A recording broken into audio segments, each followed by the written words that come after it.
हरिशरणम। श्री सीताराम जी महाराज की महती कृपा करुणा से आज हमारे वृंदावन के एक महान रसिकाचार्य की जयंती है। विशाखा सखी के अवतार परम रसिकाचार्य श्री हरिराम व्यास जी की आज जयंती है। उत्कर्ष तिलक अरुदाम को भक्त इष्ट अति व्यास के, काहू के आराध्य मच्छ कच्छ नर हरि सूकर, बामन फरसा धरण श्वेत बंधन जुसैल कर, एकन के यह नेम नित्य नवधासों ल्याए, सुकुल सुमोखन सुवन अच्युत गोत्री लड़ाए, नौ गुण तोरी नूपुर गुयो महत सभा मधिराज के, उत्कर्ष तिलक अरुदाम को भक्त इष्ट अति व्यास के। ऐसे श्री हरिराम व्यास जी की आज जयंती है। और एक विलक्षण बात है, संवत 1567 में श्री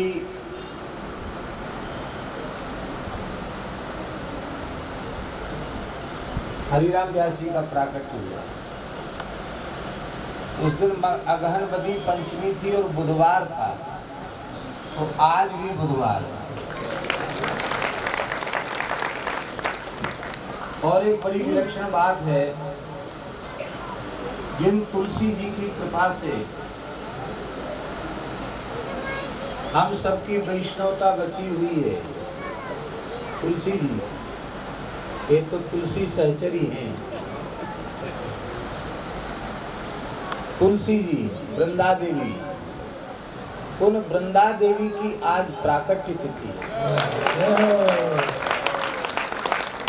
आज श्री हरिराम व्यास जी की भी जयंती है और आज श्री वृंदा देवी तुलसी जी की भी जयंती है।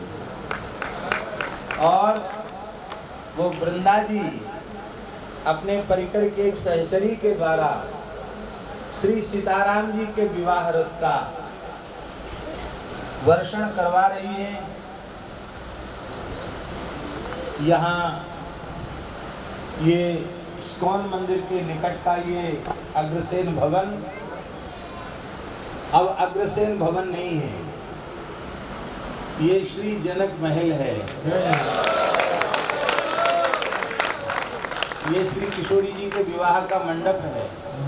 मंडप है ना, मंडप बना हुआ है, बारात आई है, सब स्वागत हो रहा है। ऐसे ही भगवान का धाम भी विभू है, व्यापक है। जहाँ श्री नाम और जहाँ श्री लीला, इन दोनों का जहाँ आश्रय लिया जाता है, वहाँ रूप के प्राकट्य के पूर्व धाम का प्राकट्य हो जाता है। तो उत्सव महोत्सव के माध्यम से हम श्री नाम का और श्री ठाकुर जी की रस्मी लीलाओं का आश्रय ले रहे हैं। तो नाम और लीला का जहाँ आश्रय लिया जाएगा, वहाँ धाम प्रकट हो जाएगा। धाम प्रकट हो जाएगा तो ठाकुर जी प्रकट हो जाएंगे। तो जैसे ठाकुर जी विभू हैं, व्यापक हैं, ऐसी उनका धाम भी व्यापक है। आज अयोध्या भी यहाँ प्रकट है, आज मिथिला भी यहाँ प्रकट है, और श्री वृंदावन तो है ही है। ये सब वृंदावन ही है। ये पूरा इंद्रप्रस्थ क्षेत्र जो है ना, यमुना जी का क्षेत्र अत्यंत पवित्र है। हमारे पूज्य गुरुदेव भक्तमाली जी कहते मानते हैं, ठाकुर जी से अधिक ठाकुर जी के प्राण प्यारे भक्तों की महिमा, तो ठाकुर जी के धाम से ठाकुर जी के भक्तों की महिमा ज़्यादा क्यों नहीं। अयोध्या वृंदावन ये सब भगवत धाम हैं, और ये भक्त पांडवों का धाम है। एक भक्त का धाम नहीं, पूरा का पूरा कुटुंब ही भक्त है।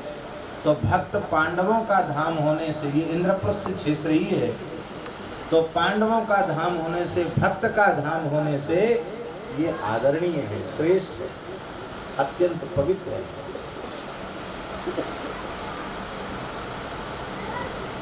जो अपने जन हैं उनकी प्रशंसा नहीं करनी चाहिए, शास्त्र में मना लिखा है।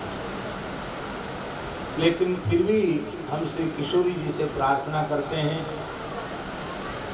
कि किसी भी एक जीव को निमित्त बना करके वे न जाने कितने जीवों को भगवत लीला का, भगवत रस का, उत्सव का सुख प्रदान कर रही हैं। हे श्री करुणामयी स्वामिनी जी, किशोरी जी, हे श्री रघुनाथ जी, आप ऐसी कृपा करें कि ऐसे उत्सव महोत्सव निरंतर होते हैं।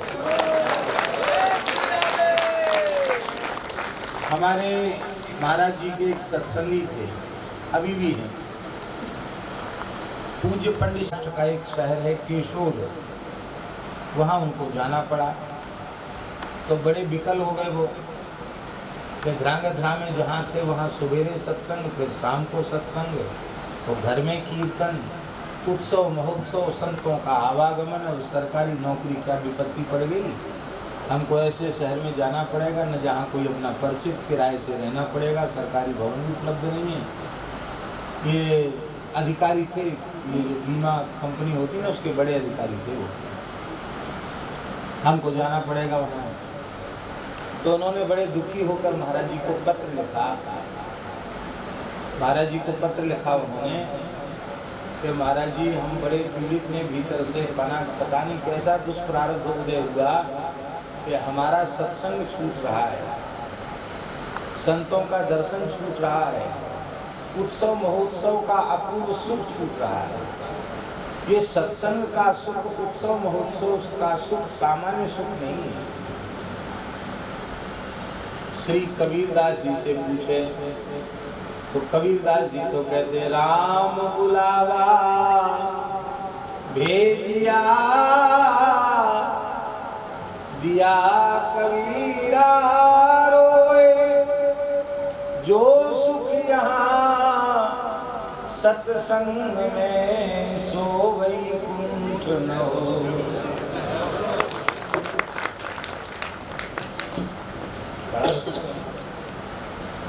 तो हमको तो महाराज जी ऐसा मन में आ रहा है कि बहुत हो गई नौकरी, थोड़े समय की और बकाया है, 10-5 साल की, जाने दो, नौकरी छोड़ दें, सत्संग, क्यों सत्संग छूट रहा है।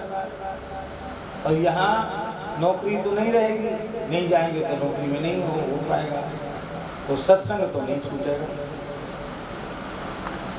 अब महाराज जी समझते हैं कि गृहस्थाश्रम में ठाकुर जी की सेवा पूजा तिथि सत्कार का साधन बंद हो जाए तो गृहस्थाश्रम में कैसे निर्वाह होगा। महाराज जी ने कहा, आप चिंता नहीं करो, भगवान ने जो सेवा तुम्हें सौंपी हुई है उसको करो। सत्संगी जहाँ जाएंगे दुनिया के किसी कोने में उनका प्रारब्ध ले जाएगा, वो अपने जैसे लोगों का निर्माण कर लेंगे, और जहाँ तुम जाओगे वहीं सत्संग होगा, वहीं उत्सव महोत्सव होंगे, और तुम वहाँ होगे, सत्संग होगा, और प्रेमी बुलाएंगे तो हम लोग नहीं आएंगे क्या? हम भी आएंगे। महाराज जी ने ऐसा पत्र लिखा तो उनको बड़ा संतोष हुआ कि गए वहाँ। तो आपकी बड़ी भारी कृपा है, और ऐसी ही कृपा करुणा संतों की, महापुरुषों की निरंतर बनी रहे। जीवन का इससे बड़ा सौभाग्य और कोई दूसरा नहीं है। ना, हम तो यही मानते हैं कि आपकी कृपा है, पर इनको भी यही मानना चाहिए कि आपकी कृपा है। और जनकपुर धाम से, जानकी महल से हमारे परम पूज्य बड़े गुरु भाई श्री राम रोशन दास जी महाराज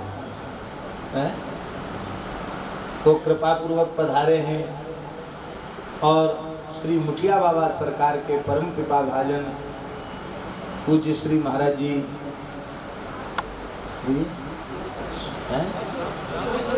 पूज्य श्री किशोरी शरण जी महाराज कृपा करके पधारे हैं। उनके चरणों में भी हम दंडवत प्रणाम करते हैं। और इस क्षेत्र में गो सेवा का अलख जगाने वाले परम गोभक्त श्री मंगलदास जी महाराज भी हैं, ये नाम श्री राम मंगलदास जी महाराज भी कृपा पूर्वक विराजे हैं, उनको भी हम प्रणाम करते हैं। हमारे त्यागी जी को तो पूरे रास्ते भर मदन बाबा चढ़ाते हुए आए कि अब माता जी को हल्दी चढ़ाना पड़ेगा आपको, क्योंकि तुलसी जी गाएंगी त्यागी भैया हल्दी चढ़ावल हो। त्यागी जी को रास्ते भर चढ़ाते आए हैं मदन बाबा। हमारे त्यागी जी पधारे हैं, मदन बाबा पधारे हैं, धनंजय दास जी पधारे हैं और भी सभी पूज्य संत पधारे हैं।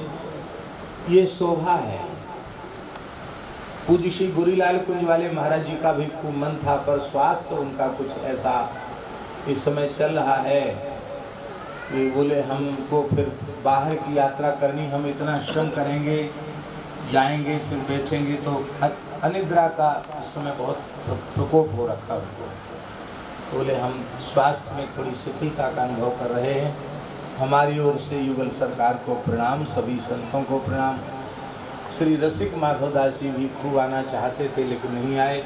उन सब संतों की ओर से भी हम युगल सरकार के चरणों में उपस्थिति दे रहे हैं, हाजिरी दे रहे हैं। बड़ा सौभाग्य है, बड़ा सुख है